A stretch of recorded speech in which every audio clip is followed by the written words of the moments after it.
All right, I haven't made a boxing video in a while.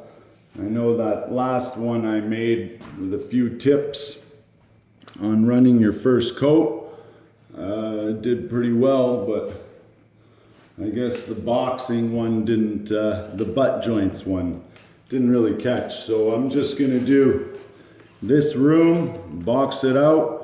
So because it's a townhouse, we have 5/8 drywall on this dividing wall.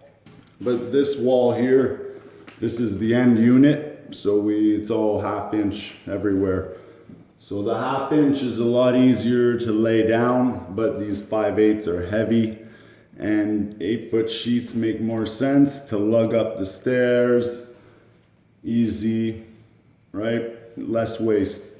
So these butt joints, they're a little bit harder. You tend to run them wide open, but I'll leave the tape showing just a bit because I know it'll darken up as it dries. You just got to watch those areas you don't over sand them, especially with a power sander. All right, so enough talking. I'm gonna try it on number 1, okay? I usually run it with a number 2, but these tapes have been showing through. They're not covering as good as I want them to, so I have to run it on a 1. So it's based on how I wipe the tape. I had a lot of pre-filling to do in these joints. They were sometimes downstairs a finger thick, 3/4 of an inch.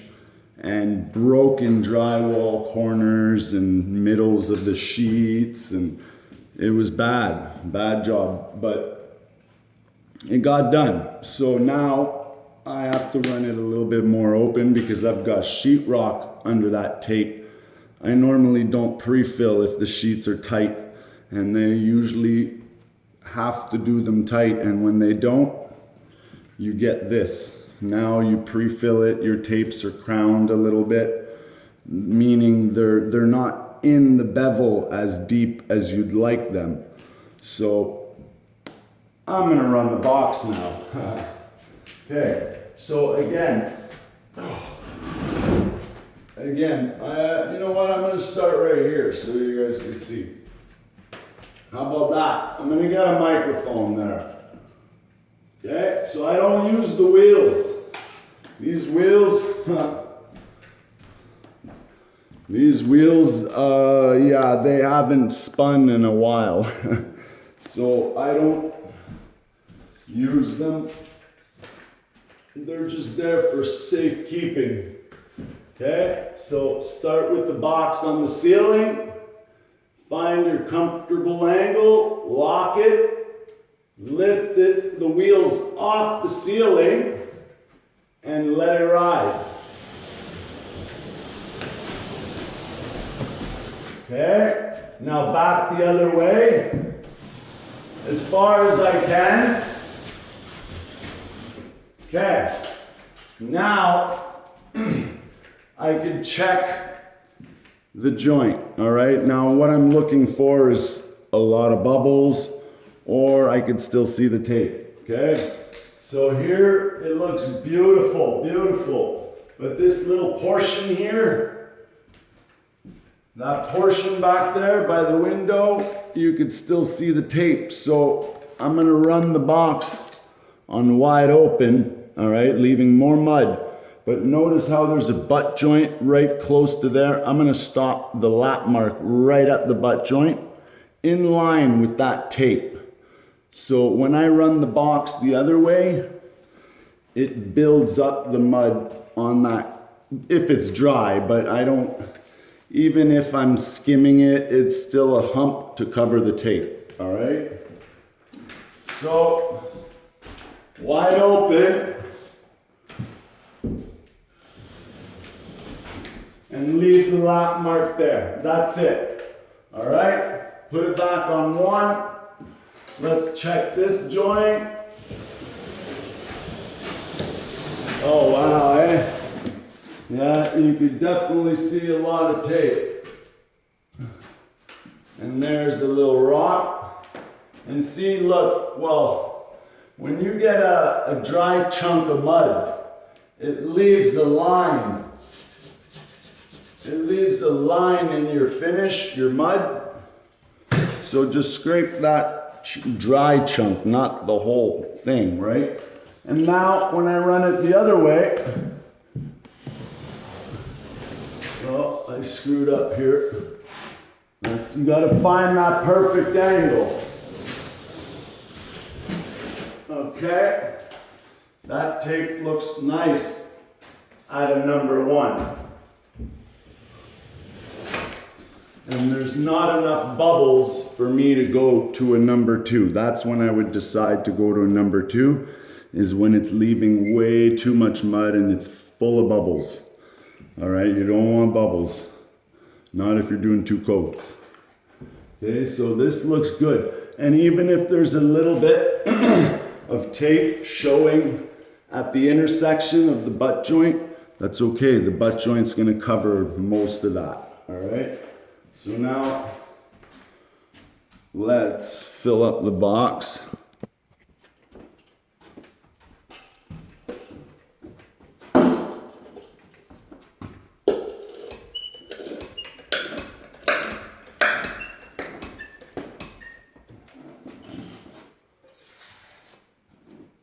Okay. Clean the edges of your bucket and push the mud towards the pump. Okay, I butter that freaking pump up. That's why I never clean it, because I don't want to suck up any air bubbles. Okay, now for the flat boxes, it don't so much matter about air bubbles in your tool, but for the tube, the angle box, the bazooka, you do not want to pump air and mud and air like when your handle is like empty, you didn't pump anything, you know you pumped air into your tool or the gooseneck or whatever it may be, right? So let's do this box. Okay. So this joint here,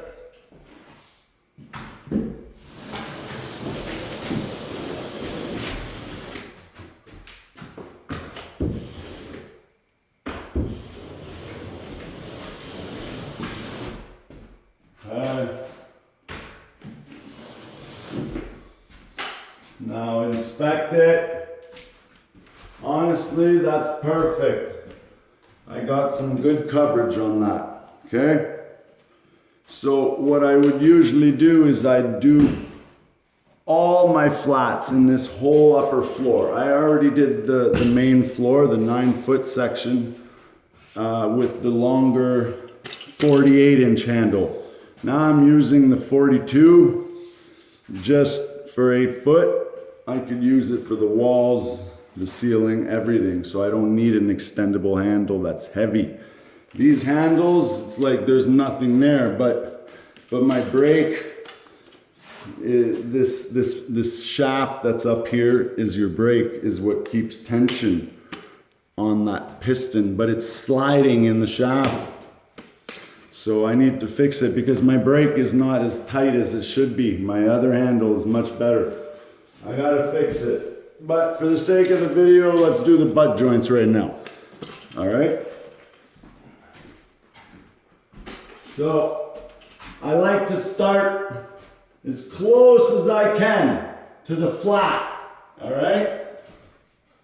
As close as I can without damaging the amount of mud that's there. So if there's barely any mud there that I'm gonna damage, I'm gonna go as close to that bevel as I can. Like these butt joints, oh no, you can't see that one.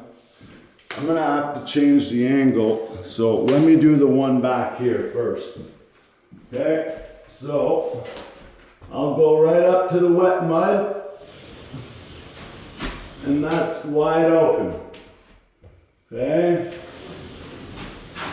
now I'll switch from right to left, left to right, or the other way around, I don't know. That doesn't matter. Okay, now I'm able to go real close on that side. But see, I damaged this side. I scraped off a lot of the mud that was there in the flat, but that's okay. I'm gonna let it set, and then I'm gonna walk around with my knife on a stick and just flatten those humps once they're half set, because I got this whole Florida box, so I could do it in stages. And as it dries, I fix it, because it's a lot easier to fix without damaging when it's semi-dry.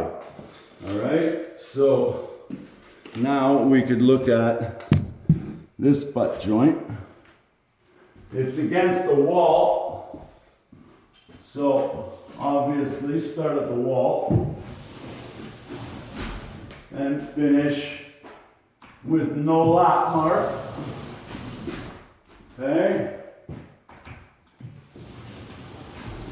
The ceilings are very forgiving for no lap marks.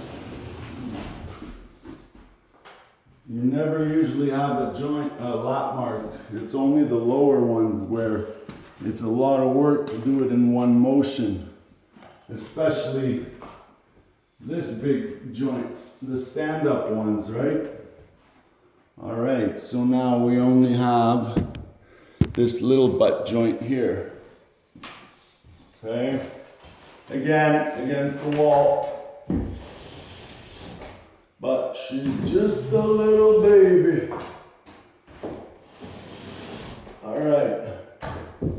And again, I'm not using the wheels whatsoever.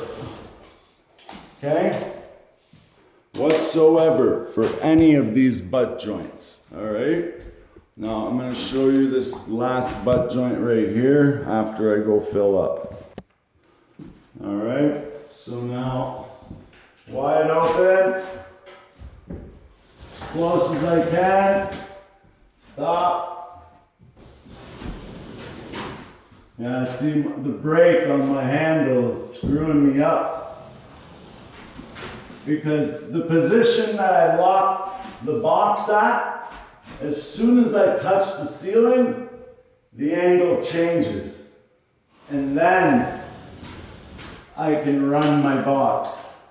So I have to adjust my brake in my head so that I can have a comfortable angle once it drops that 1/4 of an inch.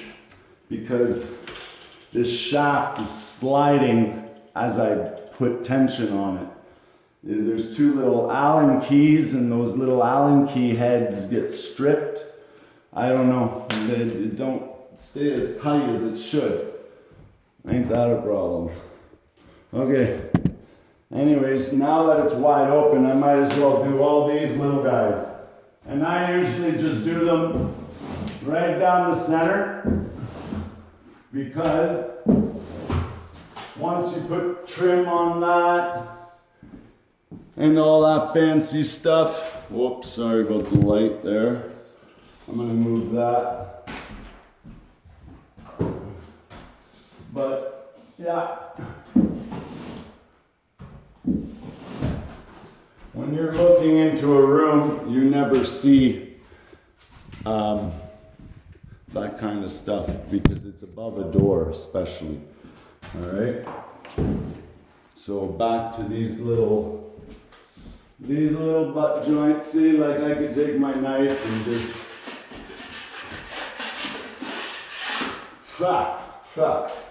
clean them up a little bit.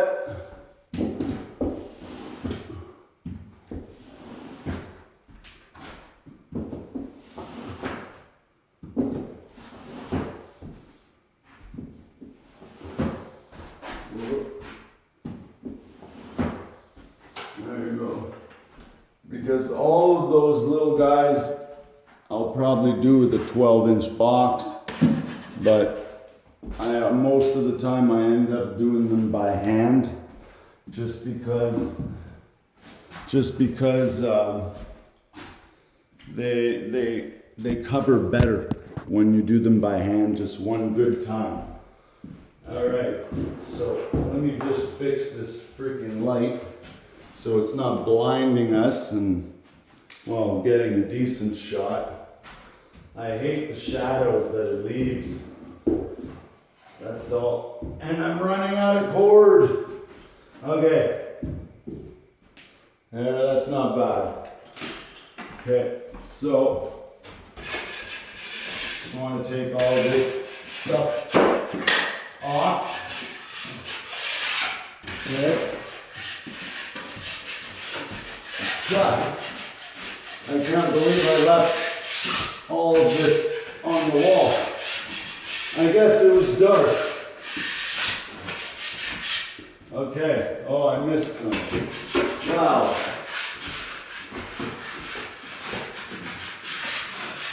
Okay, I think we're okay.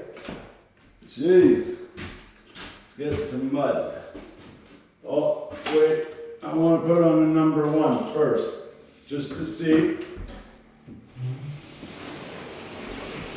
Wow, just to see how much garbage we picked up. So I'll clean my box on a piece of wood, drywall. Okay, now I'll keep going until it's a little smooth there. There you go, that's good. And then I finish off with the bottom. I don't know why, but it just, for some reason, just does a better job and a nicer lap mark. Okay, and get used to just scraping the floor, okay, and wipe it under the drywall. Okay, sometimes I'll even do this. Scrape it on the window and take it off. It just floats around. It doesn't get stuck. Okay, so I'm still on a number 1 and it's giving nice coverage. So keep it going. Okay, and I love 8 foot. It's so easy to handle a lot of mud, especially with the Max box. It's heavy. Oh yeah, see that one's not really covering. So that one I could probably run it on wide open. Yeah, I could run it wide open and there's not one bubble. That's okay. So this one here, I'll just start 2 feet up and go into the box like that, turn it, and then same as the bottom, turn it to get full bevel coverage. Okay, and don't forget, clean out your outlet and put it on the floor for the next guy. Just kidding, guys. I pick up after myself. Okay, so then we're at 18 minutes. That's not too bad. Let's just box a couple of walls here. Okay, so this one, I like to keep my box handle a little bit higher, just a little bit higher than the box, the brake, because then it's like tilting your trowel on an angle. So you're plowing upwards, therefore not shooting all the mud on the floor. If you run it too soupy, okay? And trust me, sometimes I do run it soupy because on the ceiling high up, I don't have to push as hard. But when it comes to the wall, it's a mess. Okay? So, oh, that's wide open. That's why. Okay, let's do that again. Now I just picked up some mud. Picked it up. okay? And of course, you gotta clean up these angles, okay? And I just run my knife square into the corner and I wipe it. I wipe each edge every now and then, and that's it. You can pull the lever back, the plunger back, and shove it all back in if you want, but it's a lot easier just to go fill up.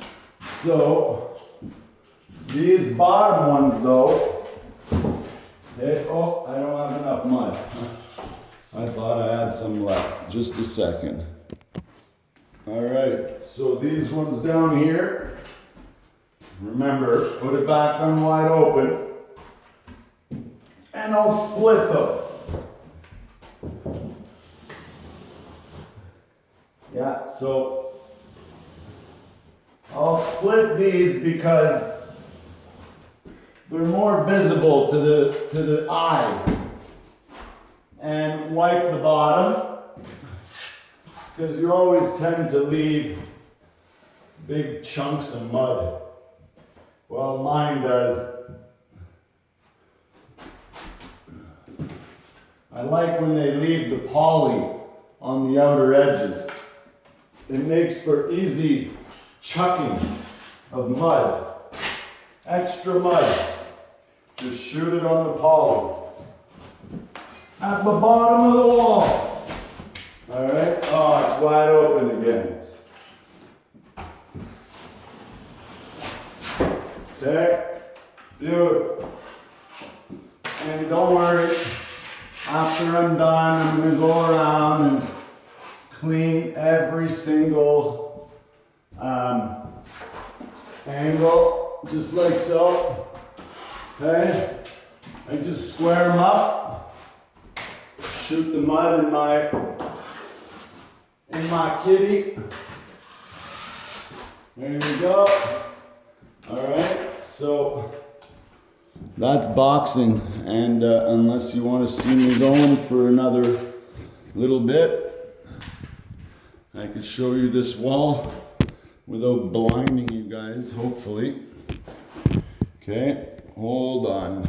I know, it's a one-man show here. I apologize. Okay. Whoop. We're losing power. All right. Number one. Okay. And that's really thick and ugly. Wow. Oh, there's a big chunk. It feels